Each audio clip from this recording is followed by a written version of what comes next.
Hello दोस्तों, welcome to my YouTube channel आध्यात्म और विज्ञान।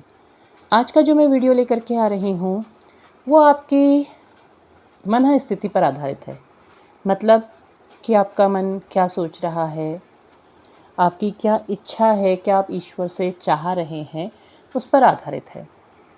कुछ ऐसे संकेत आ रहे हैं जैसे कि ईश्वर कब हमारी इच्छा पूरी करेंगे, कब वो हमारे ओर देखेंगे, कब हमारे जीवन में कुछ अच्छा होगा। इस तरह की मन स्थिति बहुत सारे लोगों की बनी है। बहुत सारे लोग ये सोचते हैं कि कब हमारे पार्टनर वापस आ जाएंगे या कब हमारे जीवन में सब कुछ बैलेंस होगा, या ऐसी कुछ लोगों की पारिवारिक स्थिति ऐसी है जहाँ पर उन्हें बहुत सारी समस्याओं का सामना करना पड़ रहा है और वो समस्याएं ख़त्म होने का नाम नहीं ले रही हैं।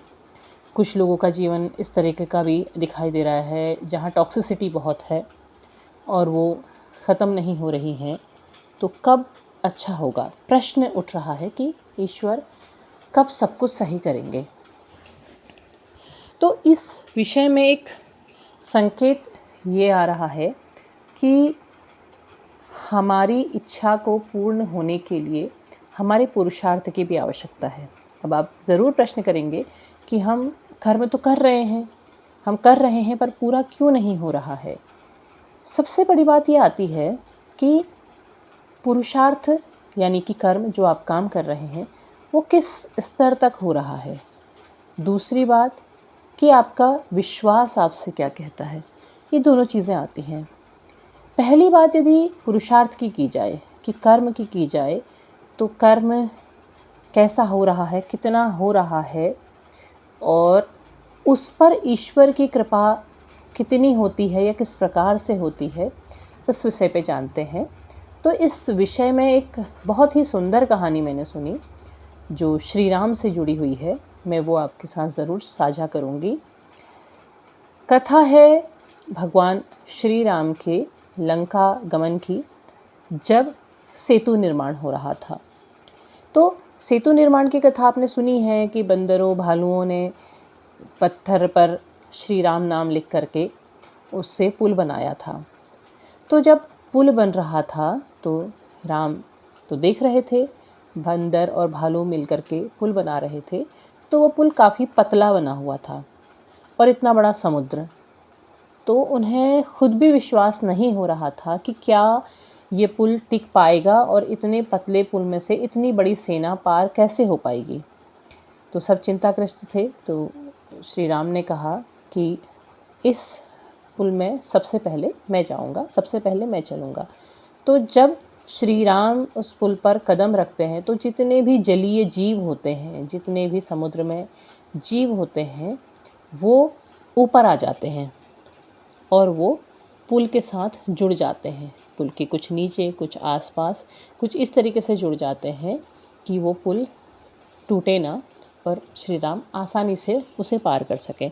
और जब राम चलने लगते हैं उसके बाद सारे बंदर भालू जितने भी थे उस पुल से पार हो जाते हैं बहुत आसानी से, क्योंकि पुल इतना चौड़ा हो जाता है उन जलीय जीवों के कारण। तो जब वो पार होकर के लंका पहुंच जाते हैं तो जामवंत श्री राम से प्रश्न करते हैं कि जब सब कुछ आपने ही करना था, आपके द्वारा सब कुछ निर्धारित था, तो फिर आपने हमसे ये पुल क्यों बनवाया। तो श्री राम ने कहा कि जो कृपा होती है वो पुरुषार्थ के बाद प्राप्त होती है। तो पुरुषार्थ होना बहुत ज़रूरी था। आप पुल आसानी से पार कर सकते थे, लेकिन इसमें कर्म कहाँ सम्मिलित होता, आपके प्रयास कहाँ सम्मिलित होते, आपका विश्वास कहाँ सम्मिलित होता। देखिए, जो उन बंदरों ने, भालुओं ने जो पुल बनाया, उन्होंने क्या करा, उन्होंने कर्म किया। उन्होंने पत्थर लेकर के आए, पत्थर दूर दूर से ढूंढे होंगे। अगर प्राकृतिक परिस्थिति के हिसाब से देखा जाए तो समुद्रों के आसपास पत्थर कुछ अलग अलग क्षेत्रों में मिलते हैं। कहीं पर मिलते हैं, कहीं नहीं भी मिलते हैं। जहाँ चट्टानें होती हैं वहाँ पत्थर मिलते हैं, जहाँ नहीं होती है तो वहाँ बिल्कुल मैदान और रेत होता है। तो उस हिस्से को पार करने के लिए उन्होंने चट्टानों से पत्थर निकाले होंगे, पत्थर लेकर के आए होंगे। अब उनका विश्वास था, उनका विश्वास क्या था कि पत्थर में अगर हम राम का नाम लिखेंगे तो वो पत्थर भी पानी में तैर जाएगा, उस पुल आसानी से बन जाएगा। उनका विश्वास था, उनके पूरा समर्पण था श्री राम के प्रति, वो पूरी तरह से समर्पित थे कि हाँ, जिनका नाम मात्र सब कुछ करने में सक्षम है तो वो ये पुल भी बनाएगा। और उन्होंने पुरुषार्थ किया, उन्होंने मेहनत करी, जबकि वो जानते थे कि राम सब कुछ कर सकते हैं, पर फिर भी उन्होंने क्या किया, उन्होंने मेहनत करी, उन्होंने पुल बनाया, उन्होंने अपना दिमाग लगाया। देखिए, पत्थरों के प्राचीन काल में पत्थरों के पुल बहुत प्रचलित हैं, जहाँ पर ये कहा जाता है कि बिना जोड़ के वो पुल बन जाते हैं। तो ये ऐसी ही कोई टेक्निक रही होगी जिससे वो पुल बना होगा। तो उन्होंने वो पत्थरों को जोड़ जोड़ करके पुल बनाया, और पुल बनाया, भले पतला बनाया, किंतु वो समुद्र को पार करने के लिए उन्होंने उतने बड़े समुद्र को नाप दिया उस पत्थर के पुल के ज़रिए। और पुल बनाया तो उन्होंने अपना पुरुषार्थ दिखाया।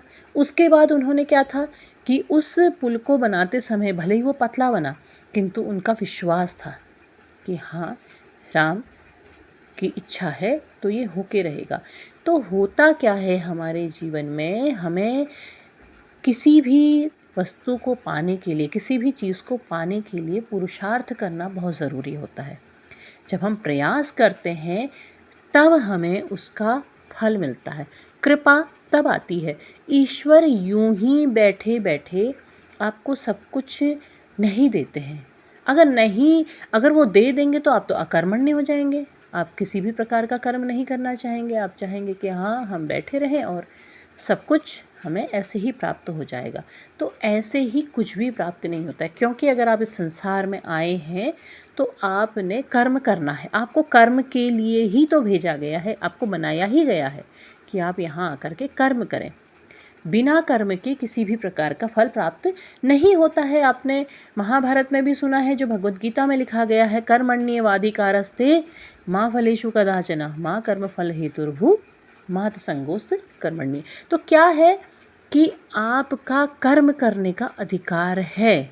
अब वहाँ पर आपको श्लोक दूसरी तरह से ले जाते हैं कि फल की इच्छा ना करें। बिल्कुल आप क्यों ना करें, क्योंकि अगर आप ईश्वर पर समर्पित हो रहे हैं, आप सब कुछ समर्पित कर रहे हैं, तो वो जान रहे हैं कि आपको क्या चाहिए। लेकिन आपका जो कर्म है वो उस दिशा में होना चाहिए, उस ओर उसके कदम बढ़ने चाहिए। और सबसे बड़ी बात कि आप पूर्ण विश्वास, आपको इस यात्रा में यही बताया जा रहा है कि आप पूर्ण समर्पण कर दीजिए। आप पूर्ण विश्वास के साथ जब आप पूर्ण समर्पण कर देते हैं तो आपको सब कुछ उसी हिसाब तरह से प्राप्त होता है, लेकिन उसके साथ आपका कर्म आवश्यक है। आप कर्म से विमुख नहीं हो सकते हैं। आप अगर इस या जर्नी में हैं, आप केवल एंजाइटी में हैं, आप पेन में हैं, आप सबसे कट गए हैं, आप सब कुछ अलग हो गए हैं, तो नहीं। इस पथ पर भी जो आपको कर्म बताए जा रहे हैं कि आपने इसमें आगे बढ़ना है और क्या करना है, अपनी 3D लाइफ और अपनी 5D लाइफ पे बैलेंस बनाना है। आपने बैलेंस बना के चलना है। आप अपनी इस यात्रा पर भी चलें और आपके जो कर्म जो आपके जीवन के साथ जुड़े हुए हैं उन्हें भी आपको पूरे समर्पण के साथ पूर्ण करना है। तो जब आप अपने कर्म करते हैं तो ईश्वर उसका फल उसी अनुरूप ज़रूर देता है। क्या है वो? कृपा है। वो कृपा कब आएगी? जब आप उस पर कर्म करेंगे। ठीक है, तो वो आपको करना बहुत ज़रूरी होता है। और रही बात जो टॉक्सिक रिलेशन की है, उसके लिए मैं आपको ज़रूर दूसरे वीडियो में बताऊंगी कि कैसे आप इस टॉक्सिसिटी को कम कर सकते हैं, कैसे बाहर निकलने का प्रयास कर सकते हैं। वो एक लंबा मुद्दा है, तो उस पर हम बात करेंगे। तब तक के लिए धन्यवाद। अपने विचार ज़रूर साझा कीजिएगा। धन्यवाद।